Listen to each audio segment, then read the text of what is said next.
अगर हीरा समझ के आप कांच को उठा लिए तो उसमें फिर आपको कोई फायदा नहीं है। आपको परखना पड़ेगा, वो दृष्टि आपको जगानी पड़ेगी। साहब ने कहा है कि वो विवेक की दृष्टि आप जगाइए ताकि आप पहचान कर सके। बिना कसौटी होत नहीं कंचन की पहचान। जो खरा सोना होगा वो आग में जाने से डरेगा, वो तो तैयार बैठा है कि हम कब जाएं कि हमारी और परख हो कि हाँ हम सही हैं। और जो नकली होगा वो तो डरता फिरेगा, भागता फिरेगा कि कहीं हमारी पोल पट्टी ना खुल जाए। साहब ने कहा इसलिए आज के समय में गुरु तो जरूरी है और कभी भी गुरु आवश्यक है, लेकिन गुरु वास्तव में गुरु होना चाहिए जो गुरु का अर्थ है। कु अर्थात अंधकार, रु अर्थात प्रकाश। जो हमें अंधकार से प्रकाश में ले जाए वो गुरु है। जो अंधकार से और गहरे अंधकार में लेके चला जाए वो गुरु नहीं, वो गुरु घंटाल है। इसलिए सदगुरु की आवश्यकता है और गुरु में ही सद लग गया है, जो सच्चे गुरु हैं। कुछ लोग सच्चे सदगुरु बोल देते हैं, तो गुरु अपने आप में पूर्ण शब्द है और उसमें सद लग जाने से वो सच्चे गुरु ही कहलाते हैं। फिर उसमें और सच्चे लगाने की जरूरत नहीं है। सदगुरु का अर्थ ही है सच्चे गुरु, और अगर हम सच्चे सदगुरु लगा दिए मतलब सच्चे सच्चे गुरु, तो ये थोड़ा सुनने में ठीक नहीं लगता। तो व्याकरण की दृष्टि से सदगुरु शब्द पूर्ण है, उसमें अगर आपने सदगुरु प्रयोग किया तो फिर सच्चे लगाने की जरूरत नहीं है, और गुरु अगर आप कहते हैं तो सच्चे गुरु कह सकते हैं। तो गुरु की आवश्यकता हमारे जीवन में है, ऐसे गुरु जो हमें अंधकार से प्रकाश में ले जाए। और अंधकार से प्रकाश का मतलब सिर्फ ये रात्रि का अंधेरा नहीं, अज्ञानता का अंधेरा, अविद्या का अंधेरा, विकारों का अंधेरा, जो उससे हमें ज्ञान के उजाले में ले जाएं, ध्यान के उजाले में ले जाएं। तो जो सच्चे गुरु हैं वो हमें ध्यान का रास्ता बताते हैं, वो हमें ज्ञान का रास्ता बताते हैं, वो हमारे घर के झगड़े को मिटाते हैं, वो हमारे मन के झगड़े को मिटाते हैं। क्योंकि मन में भी झगड़ा है, घर में भी झगड़ा है, समाज में भी झगड़ा है, और जो गुरु घंटाल है वो तो झगड़ा लगा के निकल जाएगा। लेकिन जो सच्चे गुरु हैं वो हमारे भीतर प्रेम का दीप जलाते हैं ताकि हम झगड़े से मुक्त हो सके। इसलिए इस पूरे ब्रह्मांड में गुरु की सर्वोपरि महिमा है। तभी तो साहब कहते हैं कि गुरु गोविंद दो खड़े काके लागू पाए। बलिहारी गुरु आपने जिन गोविंद दियो बताए कि गुरु और गोविंद दोनों खड़े हैं। अब समस्या है कि पैर किसका छुए, तो गुरु की बलिहारी है जिन्होंने आत्मा रूपी गोविंद से परिचय कराया है, जिसने चेतन राम से परिचय कराया है, अन्यथा हम कहां जानते।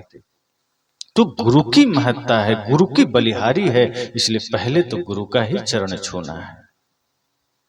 इसलिए जब भी बात आती है, आप देखें जिन्हें हम तीनों लोकों का स्वामी कहते हैं, चाहे श्री राम हो, श्री कृष्ण हो, उन्हें भी गुरु के सानिध्य में जाके रहना पड़ा, पढ़ना पड़ा, सीखना पड़ा।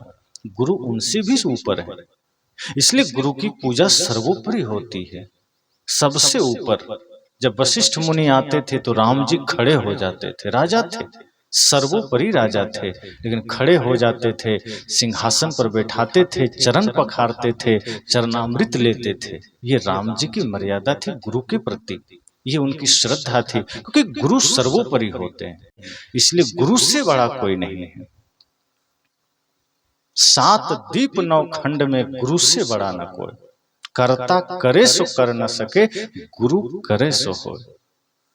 कहा इस पूरे ब्रह्मांड में गुरु से बड़ा कोई नहीं है। लेकिन समस्या क्या है, ये तो हो गई गुरु की महत्ता कि गुरु से बड़ा कोई नहीं, लेकिन इसको जान लेने से क्या हो जाएगा। मान लीजिए हमने जान लिया कि गुरु सबसे बड़े हैं, तो लाभ क्या मिला। जैसे हम ये जान ले कि कबीर साहब को मोक्ष मिला, तो इससे हमें क्या फायदा मिल गया।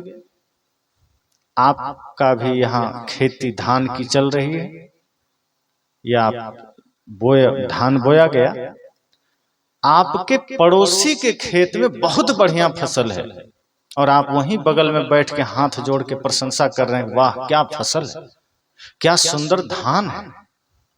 इससे आपको कितना धान मिल जाएगा। पड़ोसी के खेत में धान है तो आपको क्या मिलेगा, आपके खेत में अगर घास है और पड़ोसी के खेत में धान है तो आपको कुछ मिलेगा? आपको घास मिलेगा, पड़ोसी को धान मिलेगा। तो पड़ोसी के खेत में जो धान है उसकी प्रशंसा करने की जगह पर आप भी अपने खेत में धान लगा दें तब कुछ मिलेगा ना। गुरु की हम खूब प्रशंसा करें, गुरु की महिमा का बखान करें, संत महापुरुषों की प्रशंसा करें और उनके आचरण को अपने जीवन में ना उतारें तो हमें क्या मिल जाएगा? तो अब तक तो हमने गुरु की महिमा को जाना, गुरु की प्रशंसा किया कि तीनों लोकों में उनसे बड़ा कोई नहीं है, लेकिन हमने गुरु की आज्ञा का पालन ही नहीं किया। इसलिए आपने सुना है, गुरु से लगन कठिन मेरे भाई, कि दुनिया से लगन तो बड़ा सरल है, संसार से लगन तो हम लगा लेते हैं, धन से लगन लगा लेते हैं, पद से लगन लगा लेते हैं, घर परिवार मकान दुकान से हमारी लगन लग जाती है, लेकिन गुरु से लगन कठिन मेरे भाई, गुरु से लगन बड़ा कठिन होता है। लेकिन गुरु से लगन अगर लग जाए तो कहीं लगन लगाने की जरूरत नहीं है। गुरु के प्रति अगर हमारी सच्ची प्रीति हो जाए, गुरु के चरणों में सच्चा स्नेह हो जाए, तो कहते हैं फिर उस व्यक्ति को दुनिया में कहीं लगन लगाने की जरूरत नहीं, फिर किसी से उम्मीद करने की जरूरत नहीं है। एक भजन जो अक्सर मैं गुनगुनाया करता हूं, संसार के लोगों से आशा न किया करना, जब कोई न हो अपना, गुरु नाम लिया करना। जीवन के समंदर में तूफान भी आते हैं, जो गुरु को भजता है गुरु आके बचाते हैं। तुम भूल नहीं जाना,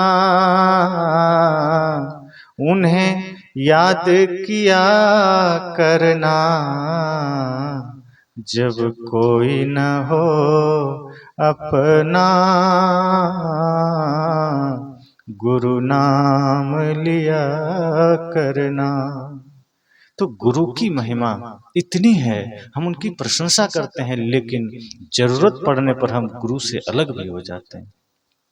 जरूरत पड़ने पर कहते हैं ना, दुख में सुमिरन सब करे, सुख में करे न कोई, जो सुख में सुमिरन करे तो दुख काहे को होए। साहब कहते हैं सुख हो दुख हो, गुरु के प्रति सच्ची प्रीति रखना, सच्चा लगाव रखना, क्योंकि गुरु से लगन कठिन मेरे भाई, गुरु से ही लगन कठिन हो जाता है। बाकी जगह तो लगन लग जाता है, हम लगा लेते हैं, लेकिन गुरु से ही हम बच के भागने को सोचते हैं। इसलिए वाकई गुरु की महत्ता तो बहुत विशाल है, उसको शब्दों में नहीं कह सकते, लेकिन हम अगर कोशिश करें तो गुरु के प्रति अपनी श्रद्धा, अपने भाव, अपनी भक्ति समर्पित करते रहें और उनके आदर्शों को, उनके आदेशों को अपने जीवन में उतारते रहें। निश्चय ही हमें भी भवसागर पार करना सरल हो जाएगा, संसार सागर पार करना सरल हो जाएगा। बोलिए।